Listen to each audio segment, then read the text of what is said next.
Hello students, welcome to Bioroot classes. आज हम करेंगे, हमने स्पर्मेटोजेनेसिस कर लिया था, आज हम oogenesis करेंगे। तो देखिए स्पर्मेटोजेनेसिस में ये चीज याद रखिएगा कि अगर आपके पास कोई भी डायग्राम आता है, मान लीजिए आपके पास इस तरीके से डायग्राम आ रहा है, ठीक है, और फिर इस तरीके से आपके पास सेल्स हैं, ये फिर आगे अगेन इस तरीके से सेल्स हैं आपके पास, तो याद रखिएगा ये तो क्या हो गया, स्पर्मेटोगोनिया। ठीक है, इधर mother cell spermatogonia, primary spermatocyte, इधर सेकेंडरी स्पर्मेटोसाइट्स, ये सेकेंडरी स्पर्मेटोसाइट, प्राइमरी स्पर्मेटोसाइट। ठीक है, इधर ही बीच बीच में क्या, सर्टोली सेल्स, सर्टोली सेल्स, और फिर स्पर्मेटिड्स, यहाँ स्पर्मेटिड्स हो गया, और फिर इस तरीके से मैच्योर स्पर्म्स हो गए। ठीक है, इस तरीके से। तो ऐसे याद रखिएगा कि सबसे पहले मदर सेल होगी, फिर प्राइमरी स्पर्मेटोसाइट, सेकेंडरी स्पर्मेटोसाइट, इनके बीच में क्या होंगी, Sertoli cells for giving nourishment to the developing sperm. और उसके बाद हम बात करते हैं कि स्पर्मेटिड्स होंगे और जो कि किस में कन्वर्ट हो जाएंगे, स्पर्म में कन्वर्ट हो जाएंगे। ठीक है, इस तरीके से याद रखिएगा इसको। अब oogenesis की बात करते हैं। oogenesis में डेवलपमेंट किस चीज का, process of development of mature female gamete, ठीक है, इज नोन एज oogenesis। अब oogenesis के और स्पर्मेटोजेनेसिस के कुछ फेजेस होते हैं, दोनों में होते हैं फेजेस। तो वो फेजेस क्या हैं? The first is multiplication phase, then growth phase and then maturing phase. तो फेजेस की बात कर लेते हैं यहां। The first is multiplication phase, the second is growth phase which is longest phase except human females. ठीक है, ह्यूमन फीमेल्स में मैच्योरेशन फेज जो होता है वो ज्यादा लंबा होता है, अदरवाइज oogenesis का सबसे लंबा फेज क्या होता है, ग्रोथ फेज को माना जाता है। मल्टीप्लिकेशन फेज में बात करते हैं तो यहां हम क्या बोलेंगे कि जो oogonia है वो डेवलप होता है प्राइमरी स्पर्मेटोसाइट यानी मदर सेल से ही हम बात करेंगे। जैसे हमने स्पर्म में बात की थी कि स्पर्म मदर सेल था, उसने स्पर्म की फॉर्मेशन की, वैसे ही यहाँ पे जो oogonia है, oogonia develops into primary oocytes। ठीक है, तो यहाँ हम क्या बोलेंगे, oogonia develops into primary oocytes। ठीक है, ये हो गया multiplication phase. Then growth phase, तो ग्रोथ फेज हम क्या बोलेंगे, लॉन्गेस्ट एक्सेप्ट ह्यूमन, ह्यूमन में भी क्या, ह्यूमन फीमेल। ठीक है, तो एक्सेप्ट ह्यूमन आप याद रखिएगा, वहां मैच्योरिंग फेज ज्यादा बड़ा होता है।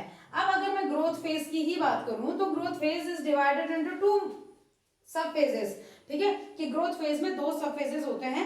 तो यहां हम क्या बोलेंगे, या आप ये कह सकते हैं कि प्राइमरी oocyte जो है वो इंक्रीज करेगा, प्राइमरी oocyte इंक्रीज होगा। कैसे इंक्रीज होगा, तो यहां हम दो फेजेस की बात करते हैं, विटिलाइन यानी विटिलोजेनेसिस, और एक उससे पहले का फेज प्री विटिलोजेनेसिस। यानी प्री विटिलोजेनेसिस में क्या है, यॉक के बनने से पहले का जितना भी फेज है is known as pre vitellogenesis या pre vitelline phase. And vitelline phase क्या हो गया, जहां पे यॉक की फॉर्मेशन होगी। ठीक है, तो यहां आप बात कर सकते हैं कि जो primary oocyte increase in size, primary oocyte increase होगा, साइज में इंक्रीज करेगा। और यहां हम बात करते हैं कि कैसे इंक्रीज करेगा, तो इसके सब फेजेस की हम बात करते हैं। इसके दो सब फेजेस हैं, the first is pre vitelline phase and the second is vitelline phase. ठीक है, प्री विटिलाइन फेज की अगर हम बात करते हैं तो प्री विटिलाइन फेज में हम क्या बोलते हैं, या प्री विटिलोजेनेसिस भी हम बोल सकते हैं, प्री विटिलोजेनेसिस, और यहां हम बोलेंगे विटिलोजेनेसिस। तो विटिलोजेनेसिस क्या हो गया, फॉर्मेशन ऑफ यॉक, यॉल्क होता है, फॉर्मेशन ऑफ यॉल्क, विटिलोजेनेसिस। लेकिन प्री विटिलोजेनेसिस में क्या होगा, तो यहाँ पे क्या होता है, जो प्राइमरी oocyte था, प्राइमरी oocyte का नंबर बढ़ेगा। कैसे बढ़ेगा, क्योंकि यहाँ पे एक तो जीन्स जो हैं वो क्या करेंगे, डुप्लीकेशन करेंगे, यानी जीन का एम्प्लीफिकेशन होगा या जीन रिडंडेंसी हम कहते हैं। और सेकंड हम बात करते हैं कि यहाँ पे कुछ सेल ऑर्गेनेलीज बढ़ जाते हैं, तो वो सेल ऑर्गेनेलीज क्या क्या होंगे, तो वो हो गया माइटोकॉन्ड्रिया, ईआर और गोल्जी। तो ये क्या करते हैं, माइटोकॉन्ड्रिया जो है वो माइटोकॉन्ड्रियल क्लाउड फॉर्म करता है, माइटोकॉन्ड्रिया का क्लाउड फॉर्म करता है, क्लम्प बहुत सारे हो जाते हैं, एक साथ जुड़ते हैं तो क्लाउड वाली अपीयरेंस फॉर्म करते हैं। जबकि अगर हम इन तीनों की बात करते हैं, इसके बाद क्या होता है, ये बाल्बनी विटिलाइन रिंग फॉर्म करते हैं, तीनों के तीनों जो सेल ऑर्गेनेलीज हैं वो मिलके। तो देखिए प्री विटिलोजेनेसिस में यहां हम बात करेंगे कि इंक्रीज साइज ड्यू टू, देखिए अब साइज कैसे इंक्रीज होगा, यहां पे चेंजेस आते हैं किसमें, या तो साइटोप्लाज्म में due to changes in nucleus plus cytoplasm, cytoplasm और न्यूक्लियस में चेंज आएंगे। वो चेंज क्या होंगे वो मैं आपको अभी ऊपर ही बताती हूँ, ठीक है। तो आप इतना चाहे तो आप इतना का स्क्रीनशॉट ले लीजिए। फिर इसमें प्री विटिलोजेनेसिस में बात करते हैं, यहाँ सबसे पहले जो जीन्स हैं इसका आप स्क्रीनशॉट ले लीजिए। देखिए सबसे पहले ये तीनों फेजेस स्पर्मेटोजेनेसिस में भी होते हैं, मल्टीप्लिकेशन फेज, ग्रोथ फेज और मैच्योरिंग फेज। तो अब मल्टीप्लिकेशन फेज को मैं हटा रही हूँ, यहाँ समझिए कि यहाँ जो न्यूक्लियस में मैंने बोला कि चेंजेस आएंगे, वो चेंजेस क्या होंगे, तो फर्स्ट होगा gene amplification, also known as gene redundancy, ठीक है। यानी यहां आप क्या कह सकते हैं कि यहाँ जो डीएनए है वो डीएनए इंक्रीज होगा, तो DNA increase, DNA increase, DNA activity increase, ठीक है। सेकंड बात करते हैं ईआर, गोल्जी और माइटोकॉन्ड्रिया इंक्रीज, ठीक है, फुल स्टॉप।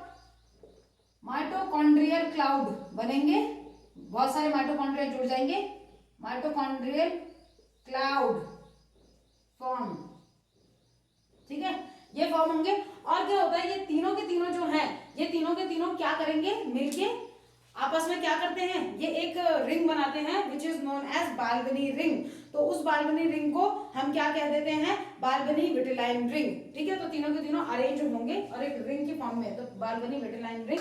तो यहाँ ये आपने समझ लिया कि इसमें क्या होगा, जो प्री विटिलाइन है, प्री विटिलोजेनेसिस में सिर्फ चेंज हुआ साइटोप्लाज्म और न्यूक्लियस में। तो अब एक चीज और जो मैंने आपको बोला, ER plus Golgi plus mitochondria form क्या, बाल्बनी विटिलाइन रिंग, बाल्बनी विटिलाइन रिंग ये फॉर्म करेंगे, ठीक है। तो ये तो हो गया किसमें, प्री विटिलोजेनेसिस। अब विटिलोजेनेसिस की बात करते हैं, यानी फॉर्मेशन ऑफ यॉक। यॉक की फॉर्मेशन होगी, दो टाइप के यॉक होते हैं, ठीक है। तो ग्रैनुलर होता है और एक यॉक प्लेटलेट्स होती हैं। तो देखिए यहां हम बात करते हैं, पहले यॉक की बात करते हैं। तो यॉक में क्या है, more protein less carbohydrate,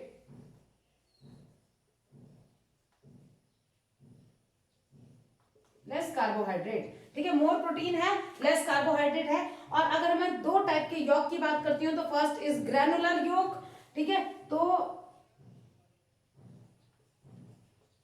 granular yolk and the second is yolk platelets, yolk platelets. तो आई थिंक इतना आपको क्लियर हो गया होगा। यहां समझिए जो इंपॉर्टेंट चीज है, प्री विटिलोजेनेसिस में हमने बात की जीन का एम्प्लीफिकेशन होना, जिसको हम जीन रिडंडेंसी कहते हैं, माइटोकॉन्ड्रियल क्लाउड का बनना, और उसके बाद तीनों को का मिलके बाल्बनी विटिलाइन रिंग का बनना। आई थिंक इतना आपको क्लियर हो गया होगा, कंफ्यूजन की कोई बात ही नहीं है। दूसरा विटिलाइन फेज जो है, यानी विटिलोजेनेसिस, यानी यॉर्क की फॉर्मेशन होगी। यॉर्क आप देखते हैं एग में जो यॉर्क होता है, अंडे में जो यॉर्क होता है वो क्या होता है, रिच इन प्रोटीन, ठीक है।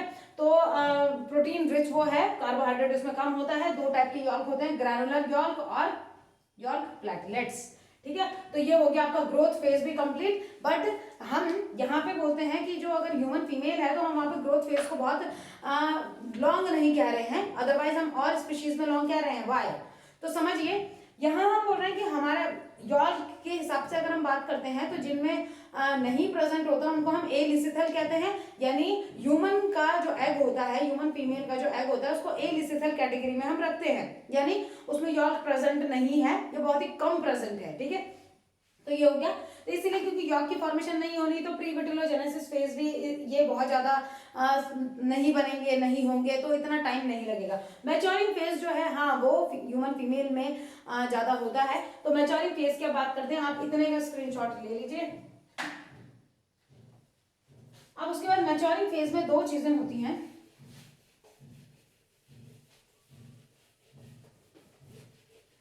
देखिए यहाँ पे क्या होगा मैच्योरेशन में, यहां हम बात करते हैं जो प्राइमरी oocyte है वो सेकेंडरी oocyte में कन्वर्ट होता है।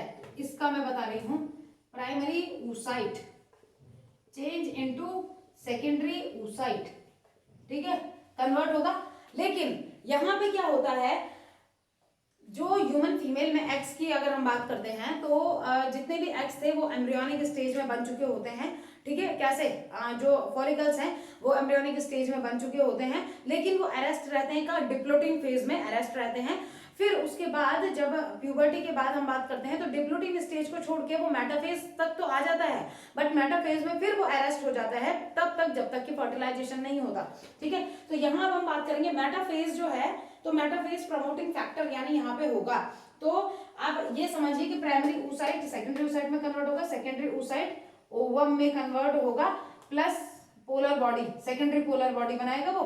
तो सेकेंडरी पोलर बॉडी, मैं आपको ये चीज बता दूं, सेकेंडरी पोलर बॉडी जो बनती है वो हमेशा रिजल्ट है किसका, फर्टिलाइजेशन का। अगर फर्टिलाइजेशन नहीं हो रहा है तो सेकेंडरी पोलर बॉडी बनेगी नहीं। ठीक है, जो प्राइमरी पोलर बॉडी है वही बनेगी, और तीनों को मिला के हम प्राइमरी पोलर बॉडी भी दो में स्प्लिट हो जाती है बाद में, और एक सेकेंडरी पोलर बॉडी, तो टोटल 3 पोलर बॉडीज हम कहते हैं कि 3 पोलर बॉडीज बनती हैं। ठीक है, तो यहाँ देखिए, भले आपके पास एनसीईआरटी में जो है, एनसीईआरटी में दो चीजें आपके पास दी हुई हैं कि primary polar body and secondary polar body, but in maximum cases primary polar body divide into 2 polar body, जिनको भी हम सेकेंडरी ही कह देते हैं, तो 3 पोलर बॉडी हो जाती हैं इस तरीके से। ठीक है, तो यहाँ हम बात करते हैं अब इसमें, देखिए यहाँ क्या होगा मैच्योरिंग फेज में, यहाँ जो जब स्पर्म की एंट्री होगी तो उसके वजह से क्या होता है, एंट्री ऑफ स्पर्म क्या करेगा। ठीक है, तो ये क्या करता है, एक होता है MPF यानी मेटाफेज प्रमोटिंग फैक्टर। अब आप खुद सोचिए, अगर एग को फर्टिलाइज करना है या एग से बेबी की फॉर्मेशन करनी है तो क्या उसको मेटाफेज में अरेस्ट करना पड़ेगा, रखना पड़ेगा उसको? नहीं। तो यहाँ क्या होता है, ये क्या करते हैं, इन्होंने इसको ब्रेक करना है, यानी entry of sperm break metaphase promoting factor, इसको तो ब्रेक करेंगे and promote anaphase promoting factor. ठीक है, एंड क्या करेंगे, इंक्रीज करेंगे, आप इंक्रीज बोल सकते हैं या आप लिख सकते हैं एंड टर्निंग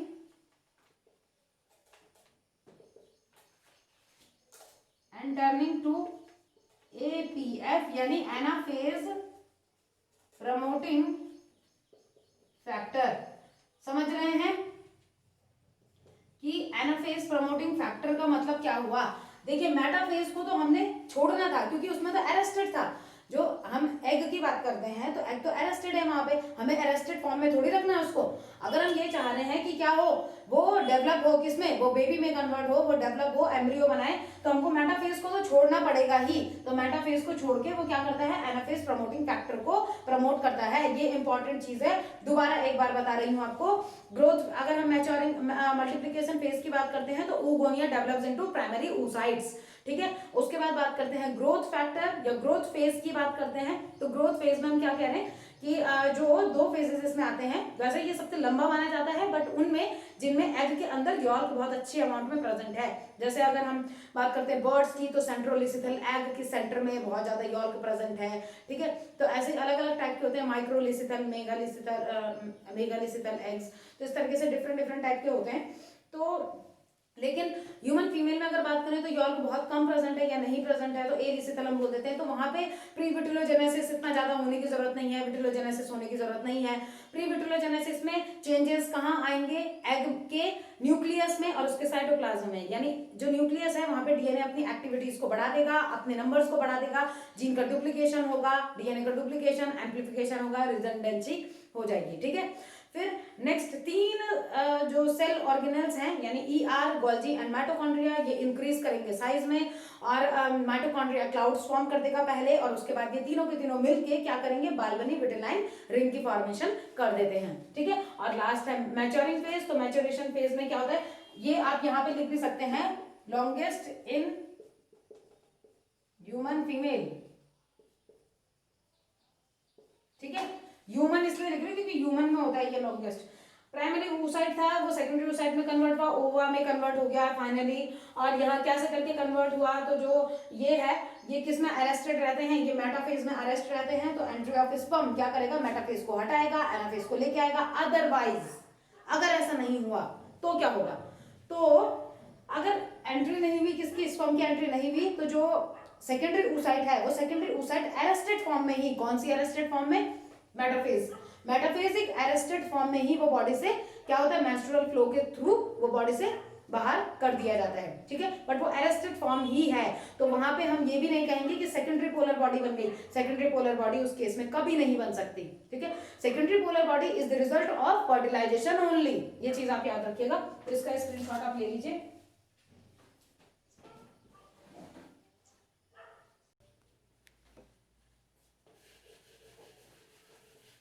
अब देखिए, ये तो हमने फेजेस की बात कर ली कि फेजेस किस किस तरीके से होंगे, मतलब एग के अंदर कौन कौन से चेंजेस आते हैं।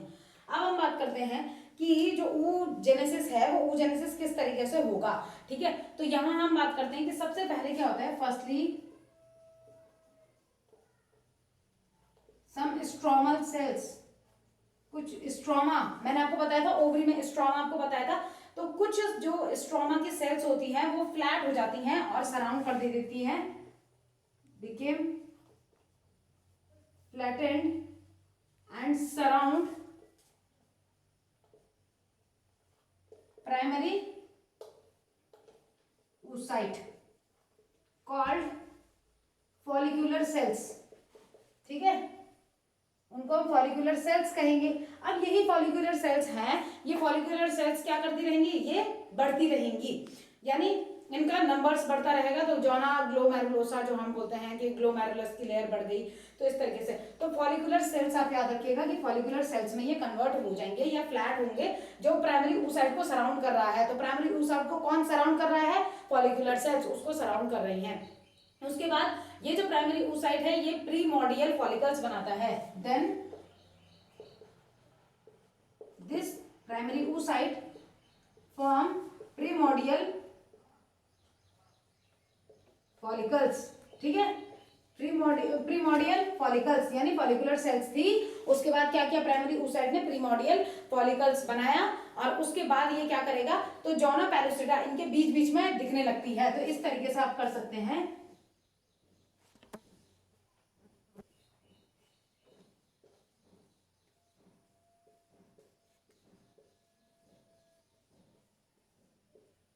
ठीक है, ये हो गया जोना पैलुसिडा, ये हो गया फॉलिकुलर सेल्स, ये हो गई प्राइमरी oocyte। यानी आप यहाँ क्या कहेंगे, अपने आप लिख लीजिएगा आप इसको कि zona pellucida is present between follicular cells and primary oocyte। ठीक है, what is the function of zona pellucida, function is species recognition, पहले भी बता चुकी हूँ। ठीक है, स्पीशीज रिकॉग्निशन कि जो सेम स्पीशीज है उसका स्पर्म ही उस सेम स्पीशीज के एग को फर्टिलाइज करेगा, अदरवाइज किसी दूसरे स्पीशीज का जो स्पर्म है वो एग को फर्टिलाइज नहीं कर सकता। फिर इसके बाद बात करते हैं जो फॉलिकुलर सेल्स होती हैं, ये फॉलिकुलर सेल्स ये प्रोलिफरेट होती हैं सेवरल लेयर्स में। तो सेवरल लेयर्स किसकी, ग्रैनुलोसा की। ठीक है, तो ग्रैनुलोसा की बहुत सारी सेल्स में कन्वर्ट होंगी, उनको ग्रैनुलोसा सेल्स कह दिया जाता है। तो यहां मैं बोल रही हूँ फॉलिकुलर सेल्स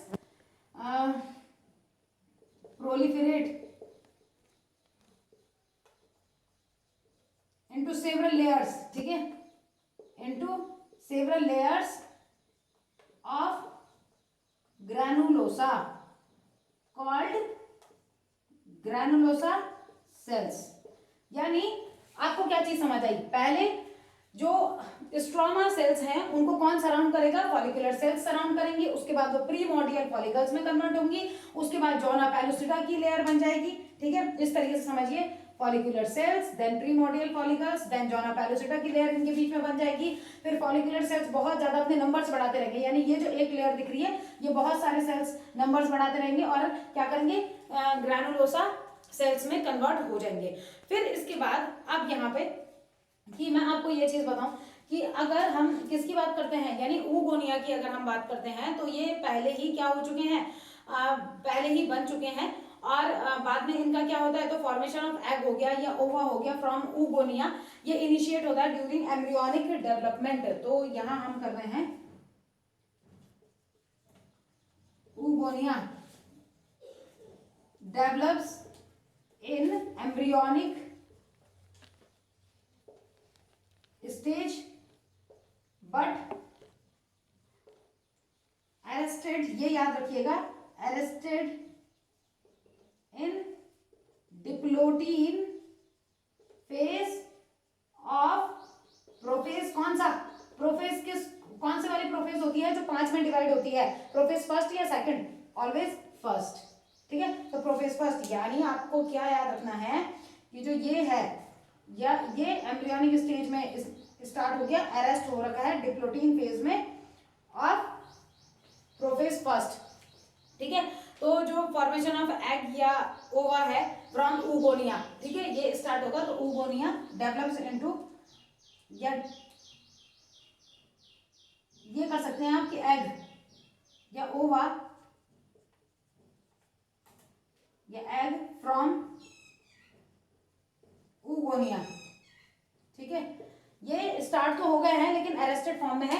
एक चीज मैं आपको यहाँ पे बता दूं, जो डिप्लोटिन स्टेज की हम बात कर रहे हैं, आपने जो मियोसिस है, मियोसिस की आपने पढ़ा होगा कि मियोसिस में क्या होता है, प्रोफेज फर्स्ट, फिर मेटाफेज फर्स्ट, फिर एनाफेज फर्स्ट, फिर टेलोफेज फर्स्ट। ठीक है, उसके बाद जब ये कंप्लीट हो जाता है फिर उसके बाद क्या होगा, नेक्स्ट प्रोफेज सेकंड आता है, मेटाफेज सेकंड आता है, एनाफेज सेकंड आता है और टेलोफेज सेकंड आता है। बट यहाँ ये 5 कैटेगरी में डिवाइड होता है। वो 5 कैटेगरी क्या हैं, तो देखिए, लिप्टोटीन, जाइगोटीन, पेचाइटीन, डिप्लोटीन और डाइकाइनेस। लिप्टोटीन, जाइगोटीन, पेचाइटीन, डिप्लोटीन और डाइकाइनेसिस। इसको कैसे याद करते हैं, तो इसको ये कर सकते हो आप, लीजा, लीजा पान दे दे। ठीक है, तो लीजा पान दे दे, इस तरीके से आप कर सकते हो। और इसे कैसे याद कर सकते हो, PM, prime minister eight eighty, PM eight कहाँ, कहीं भी। ठीक है, तो पीएम एट। और इसमें भी अगर मियोसिस की बात करते हैं तो मियोसिस में जो प्रोफेज है, prophase is divided into 5 phases, Lisa पान दे दे, लिप्टोटीन, जाइगोटीन, पेचाइटिन, डिप्लोटीन और डाइकाइनेस। तो देखिए, जो ये वाला इसमें कहाँ पे अरेस्टेड है, इस वाले में अरेस्टेड है। पहले तो इसमें अरेस्ट हुए, उसके बाद मैंने आपको क्या बोला कि जब ये सेकेंडरी oocyte बनाएगा तो सेकेंडरी oocyte वाली कंडीशन में ये कहाँ अरेस्ट रहेगा, मेटाफेज। ठीक है, तो ये मेटाफेज में अरेस्ट रहेगा और तब मेटाफेज को छोड़ के क्या करेगा, तब आगे बढ़ेगा। तो इसका स्क्रीनशॉट आप ले लीजिए, इतने का स्क्रीनशॉट ले लीजिए आप।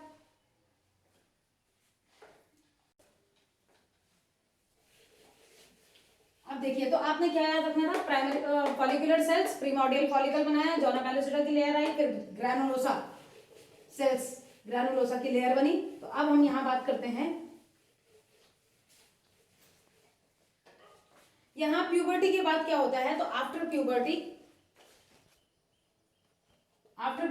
मैं अब थोड़ा शॉर्ट में कर रही हूं, primary follicle, then secondary follicle, then tertiary follicle.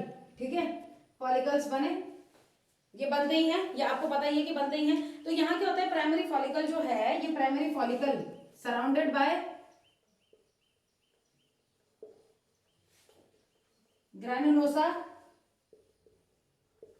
Sales. ठीक है, primary follicle is surrounded by granulosa cells. और यहाँ हम क्या बोलते हैं कि only 60,000 to 80,000 primary follicles present होते हैं, ठीक है। तो primary follicles left in each ovary, her ovary में ये लेफ्ट रह जाते हैं, दोनों ओवरी में ये इतने इतने लेफ्ट रह जाते हैं, लेफ्ट इन ईच ओवरी, ठीक है।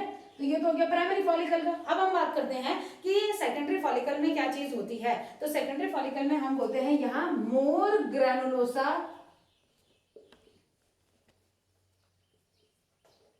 लेयर्स, ठीक है। मोर ग्रैनुलोसा लेयर्स आर प्रेजेंट, वो प्रेजेंट होंगी, और यहाँ पे थीका की फॉर्मेशन भी हो जाती है। तो हम ये कहेंगे ग्रैनुलोसा लेयर प्लस थीका, ठीक है। तो थीका भी इसमें हमको दिखेगा, थीका फॉर्म हो जाएगा।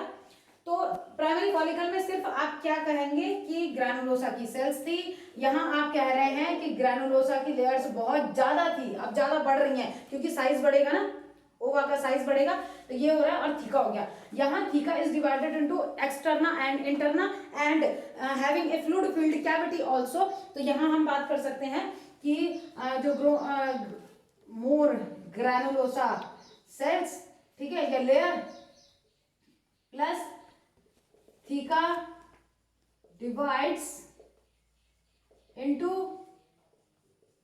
थीका एक्सटर्ना और थीका इंटरना, ठीक है, इसमें कन्वर्ट हुआ।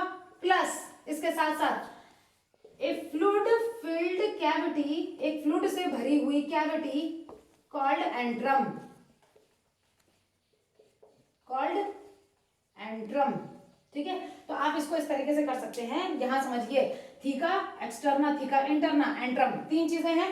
यहां अगर आप बात करते हैं तो आप इस तरीके से ले सकते हैं कि ये ग्रैनुलोसा की सेल्स थी, ये प्राइमरी फॉलिकल। सेकेंडरी फॉलिकल में ये ग्रैनुलोसा की सेल्स 1 2 लेयर्स हो गई, ठीक है, 2 3 4 इस तरीके से 3 लेयर्स आप कर सकते हैं। और अंदर आप क्या बात करेंगे, अंदर ये हो गया, तो यहां हम बात करेंगे ये इतना, ये हो गया थीका। यहां हम बात करते हैं तो यहां इसी तरीके से सेल्स तो जो हो गई, इस तरीके से एक एंट्रम भी बना होता है, फ्लूइड फिल्ड कैविटी होती है ये, इसको बोलते हैं एंट्रम, ठीक है।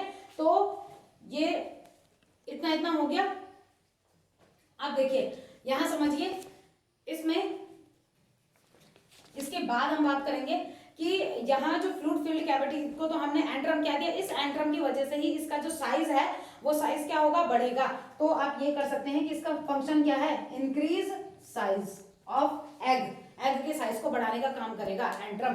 और यहाँ पे हम इसको क्या बोल देते हैं, now it is known as Graafian follicle, Graafian follicle, ठीक है। अब बनाइए ग्राफियन फॉलिकल। तो आई थिंक इतना क्लियर हो गया होगा आपको कि प्यूबर्टी के टाइम पे प्राइमरी जो ये फॉलिकल्स हैं, primary follicles convert into secondary follicles. तो प्राइमरी फॉलिकल में सिर्फ ग्रैनुलोसा की सेल्स होती हैं, सेकेंडरी फॉलिकल में थीका भी आ जाता है, एंड टर्शियरी फॉलिकल्स में theca is divided into theca externa and interna and A fluid filled cavity called antrum which increase the size of the follicles, follicles के size को बढ़ाएगा। यानी अब हम बोल रहे हैं कि ग्राफियन फॉलिकल यहाँ पे हो गया है, ठीक है, बन गया है। तो अब यहाँ हम बात करते हैं, देखिए ओव्यूलेशन के टाइम पे ये जो ग्राफियन फॉलिकल है ये क्या होता है, ये रप्चर हो जाएगा, तब हम इसको कॉर्पस ल्यूटियम कहते हैं। इतना आप पहले स्क्रीनशॉट ले लीजिए, उसके बाद में ओव्यूलेशन के बाद आपको ग्राफियन फॉलिकल का क्या होगा वो बताती हूँ।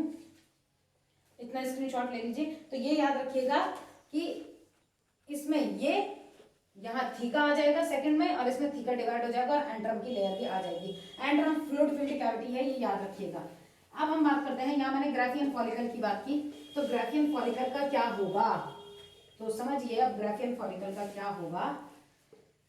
ये ग्राफियन फॉलिकल की ही बात करते हैं। तो आफ्टर ओवुलेशन, जब ओवुलेशन हो जाएगा तो ये हो गया ग्राफियन फॉलिकल, ठीक है, ग्रैनुलोसा नहीं, ग्राफियन फॉलिकल्स की बात करते हैं। तो ग्राफियन फॉलिकल रप्चर्ड इनटू, ये रप्चर्ड हो जाएगा इनटू कॉर्पस ल्यूटियम, ये कॉर्पस ल्यूटियम में रप्चर हो जाएगा, ठीक है। तो या हम ये बोल सकते हैं रप्चर्ड कॉल्ड कॉर्पस ल्यूटियम, तब हम इसको कॉर्पस ल्यूटियम हम इसको कह रहे हैं। तो यहाँ क्या होता है, बिफोर ओवुलेशन, अगर ओवुलेशन से पहले की बात करते हैं तो यहाँ याद रखिएगा जो एग है वो ए वस्कुलर है। बिफोर ओवुलेशन जो फॉलिकल्स हैं, फॉलिकल्स आर ए वस्कुलर, ये चीज याद रखिएगा, इंपॉर्टेंट है। फॉलिकल्स आर ए वस्कुलर, समझ रहे हैं? ए वस्कुलर का मतलब क्या है? नो ब्लड वेसल्स, कोई ब्लड वेसल्स नहीं है, ठीक है। तो पहले तो जो एग बॉडी से यानी ओवरी से बाहर निकल रहा है उस टाइम पे वो ए वस्कुलर है। और यहां हम क्या बोलते हैं? आफ्टर ओवुलेशन, ओवुलेशन के बाद होता है, after ovulation became vascular, vascular हो जाएगा, ठीक है। तो वस्कुलर होगा यानी it develops blood vessels, blood vessels को डेवलप करेगा। तो अब यहाँ हम बोल रहे हैं कि अगर यहाँ पे ब्लड वेसल्स तो ग्रो कर जाएंगी, तो यहाँ अगर कॉर्पस ल्यूटियम है, कॉर्पस ल्यूटियम किसमें कन्वर्ट हो जाएगा? ये एक हैविंग ब्लड इसमें होगा, जिसको हम क्या बोलेंगे? कॉर्पस हीमोरेगम, ठीक है। या आप इसको कह सकते हैं कॉर्पस हीमोरेगम, आप बोल सकते हैं इसको कि वहां पे तो चलिए मैं इसको लिखा नहीं रही हूँ, आप खुद लिख लीजिएगा कि यहाँ ये क्या करेगा। इसके बाद हम कॉर्पस ल्यूटियम को क्या कहेंगे कि कॉर्पस हीमोरेगम वो हो गया। लेकिन अगर फर्टिलाइजेशन नहीं हो रहा है तो उसके बाद हम क्या बोलेंगे? तो यहाँ हम बोलते हैं जो कॉर्पस ल्यूटियम होता है, तो यहाँ मैं बोल रही हूँ नो फर्टिलाइजेशन के केस में क्या होगा?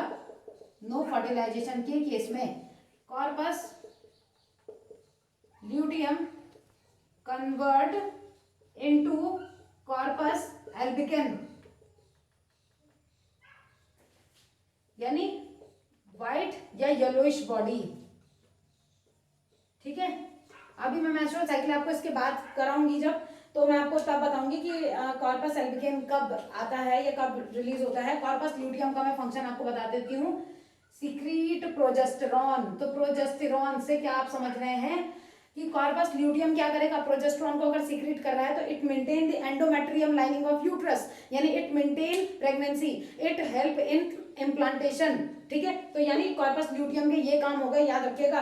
प्रोजेस्टेरॉन को सीक्रेट करेगा, बाद में प्रोजेस्टेरॉन प्लेसेंटा भी सीक्रेट करने लगता है, लेकिन स्टार्टिंग में यही सीक्रेट करेगा जिसकी वजह से एंडोमेट्रियम की लाइनिंग मेंटेन रहेगी और इम्प्लांटेशन अटैचमेंट हो पाएगा, इजीली हो पाएगा, ठीक है।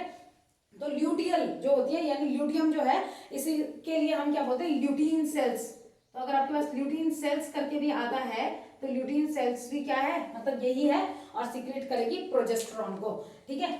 अब यहाँ इसका स्क्रीनशॉट लीजिए जल्दी, एक डायग्राम मैं आपको बता रही हूँ इसमें, ये याद रखिएगा। ओवुलेशन से पहले जो एग है वो वस्कुलर नहीं होता, ओवुलेशन के बाद वो वस्कुलर होता है, ठीक है। और अगर फर्टिलाइजेशन नहीं हुआ तो कॉर्पस ल्यूटियम टूट जाता है कॉर्पस एल्बिकेन में, जिसकी वजह से क्या होता है? एंडोमेट्रियम की लाइनिंग मेंटेन नहीं रहती और वही लाइनिंग क्या होती है? मेंस्ट्रुअल फ्लो के साथ बॉडी से बाहर आ जाती है। अब मैं आपको